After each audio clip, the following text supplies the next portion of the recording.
Can you predict a verdict based on the length of jury deliberations? I've tried over 100 criminal jury trials. We've seen juries throughout the country take days and even weeks to come back with verdicts of guilty and verdicts of not guilty.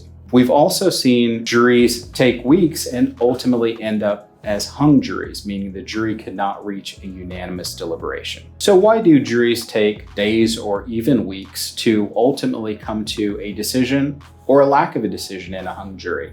Understand what a jury is doing is sometimes a very complicated task. They're given a charge from the court, and the charge is a document that lays out the law that applies to the case. It lays out the number of allegations, so you may have multiple counts, and then it applies the facts of the case to the law in application paragraphs. So the jury has to go through those and has to go through every single count. Oftentimes, there are special issues that are also presented to juries. There might be lesser included charges that have been raised by the defense where the jury needs to consider if a person is guilty of just a lesser crime as opposed to the crime they were originally charged with. So the jury goes through that. The jury elects a foreman, and then the jury begins deliberating. Once the jury begins deliberations, the court and all the parties are essentially working on the jury's schedule. So if the jury wants to work till 9 p.m. or 12 p.m.,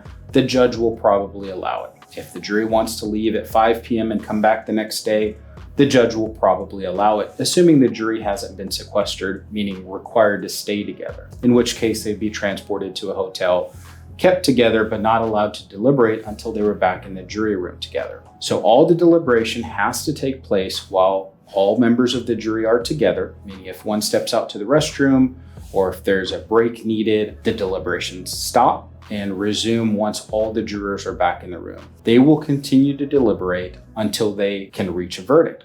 And sometimes they can't. Sometimes there's a split. The jury may send out a note saying that they are unable to reach a decision. And you would think that in and of itself would result in a hung jury. But that's not what happens. Instead, the judge will send back a note called an Allen charge or a dynamite charge. The purpose of the dynamite charge is to suggest to the jury that no future jury will receive any other information, that they're in the best position to make a decision and to continue to deliberate to reach a verdict if they can. However, the court's note will also say that whatever they do, the jurors should not do anything that would violate their conscience. In other words, don't vote against your conscience. Don't change your vote simply to change your vote or reach a verdict. But if you can reach a verdict through continued deliberations, try to do so. So the court sends in this Allen charge and the jury will continue to deliberate. A jury can take as long as it wants to deliberate, 2 hours, 2 days, 2 weeks, and the judge is not going to interfere with the jury's right to take as long as they want, as long as they think they're making progress. Only after the jury has continued to deliberate after that note will the judge accept a second note that says we're hung. That'll result in a hung jury or a mistrial. Historically, looking at trials that have had prolonged deliberations, we also understand that there's really no predicting what the outcome is going to be based simply on the length of jury deliberations.